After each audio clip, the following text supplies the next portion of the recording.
हिरण्यकश्यप की एक बहन थी जिसका नाम था हुंडा। उसने कहा कि भैया तुमसे तो कुछ हुआ नहीं, इसे मुझे दे दो, इसको हम जला करके राख कर देंगे। और महाराज फागुन का महीना था, पूर्णमासी तिथि थी। उसी दिन उस हुंडा बुआ ने अपने भतीजे प्रहलाद को गोद में बिठाया और अग्नि प्रकट कर ली। आज अग्नि प्रकट की है तो महाराज हुआ क्या है कि बुआ हुंडा से होलिका हो गई, पर बेटा प्रहलाद को कुछ नहीं हुआ।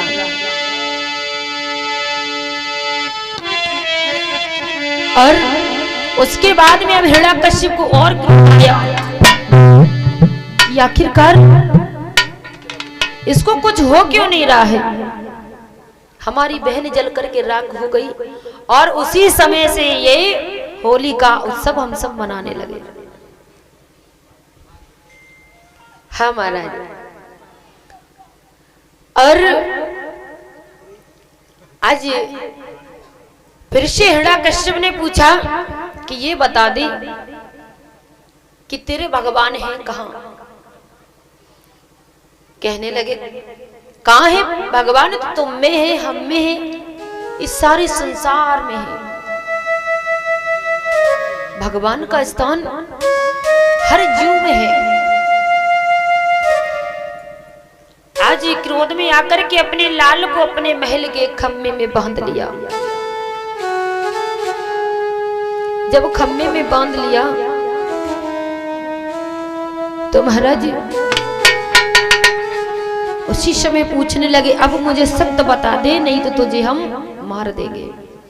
तो बेटा कहने लगा कि पिताजी इस खम्भे में है, उस खम्भे में है। आज वो खम्भों पर वार करता चला गया। जब वार तक करता चला गया उसके बाद में एक खम्भा बचा। कहने लगे कि आपने जब हर जगह ढूंढ लिया है तो हो सकता है इस खम्भे में हो। आज जैसे ही महाराज हिरण्यकश्यप ने उस खम्भे पर वार किया है तो भगवान ने उसी समय नरसिंह का रूप लिया है। जेठ का महीना हुआ है जिसे आप लोग मलमास का महीना बोलते हैं। उसी समय 2 जेठ हो गए और उसी समय भगवान ने अवतार लिया है। कौन सा अवतार? नरसिंह अवतार। और जब नरसिंह अवतार लिया है तो आज हिरण्यकश्यप को गोदी में उठा करके महाराज अपने ही घुटनों पर रख करके कहने लगे कि हिरण्यकश्यप देख आज समय कैसा है, देख ना दिन है और ना रात है, ना आकाश है ना पाताल है। आकाश पाताल के बीच में तू है और ना अस्त्र है ना कोई शस्त्र है और ना ही 12 महीने हैं, कुछ भी नहीं है। तो अब बता कि तेरे साथ क्या करना चाहिए। और तुझे तो वरदान मिला था, पर बेटा एक बात याद रखना कि पापी कितना भी पाप करे उसका अंत तो होना ही है। तो आज भगवान नरसिंह ने अपने नाखूनों से हिरण्यकश्यप को घुटनों पर रख करके उसका पेट चीर दिया।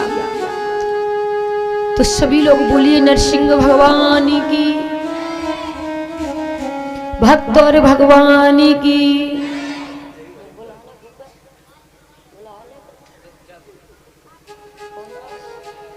श्री राधे। तो आज महाराज जैसे ही उसका उद्धार हो गया, जैसे उद्धार हुआ है, आज थोड़ी ही देर बाद मैया कयादू को होश आया। जब होश आया तो मैया ने अपने बेटा को जीवित पाया। आज बहुत खुश हो गई और देखा है कि हिरण्यकश्यप जब मरे पड़े हैं तो कहने लगी मैया अपने लाला से कि बेटा ये बताओ, मैंने तो तुम्हें विष के भोजन दिए थे और तुम बच कैसे गए? तुम कैसे बच गई? आज कहा कि मैया मैं बच कैसे गया? तुम तो जानती हो कि मैं भगवान का पुजारी हूं और मुझे परमात्मा के सिवाय संसार में कुछ भाता नहीं है, कुछ भी भाता नहीं है। आज इस प्रकार से आज बेटा समझा करके बोला है और बोला है क्या कि पहला दी कहियो सुनी मैया मुझे राम का नाम बड़ा प्यारा।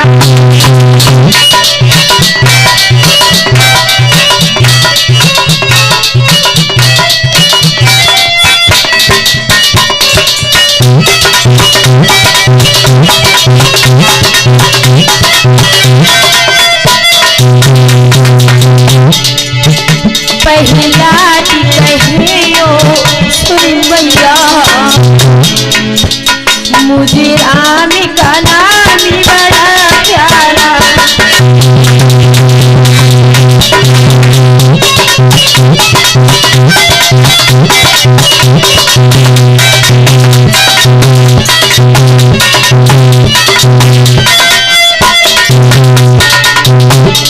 और क्या बताया है? जब मेरे पिता ने मैया बड़ी बत्ती से मुझे गिरा,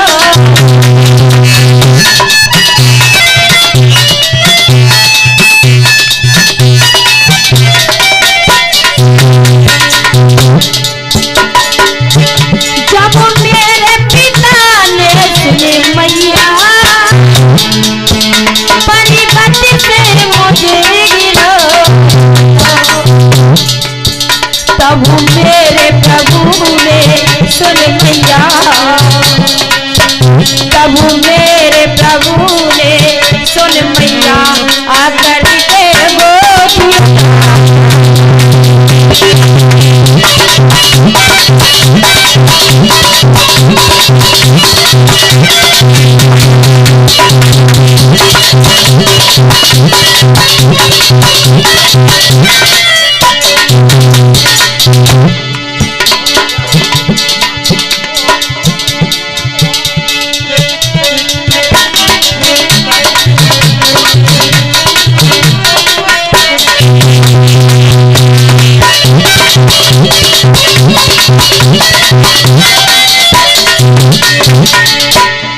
और क्या कहे?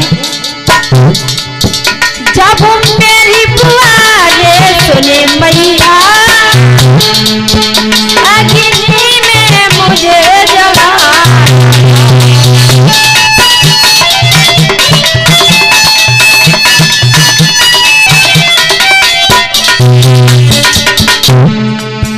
जब मेरी बुआ ने सुने मैया अग्नि में मुझे जला, तब मेरे प्रभु ने सुन मैया, तब मेरे प्रभु ने सुन मैया मुझे शीतल जीवा।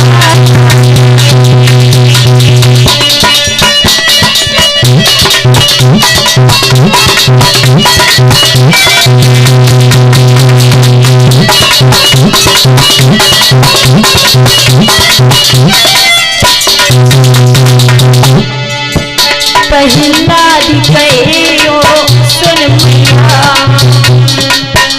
मुझे राम का नाम बड़ा प्यारा।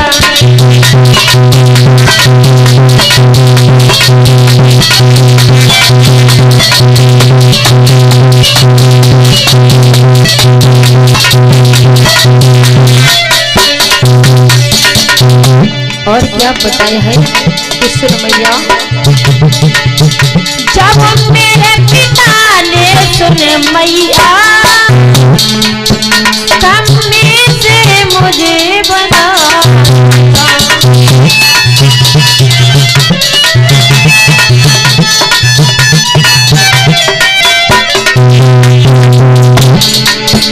जब मेरे पिता ने सुन मैया कम्मी से मुझे बना, तब मेरे प्रभु ने सुन मैया, तब मेरे प्रभु ने सुन मैया नरसिंह का रूप,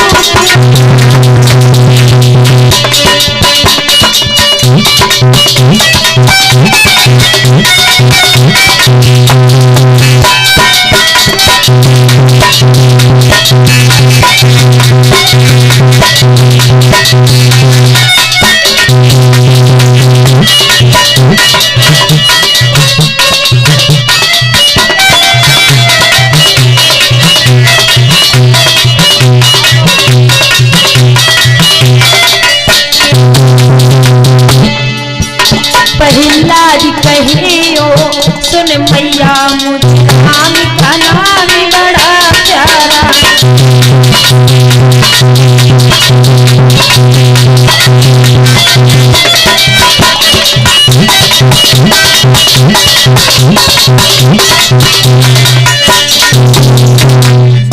बोलिए गोविंद भगवान की।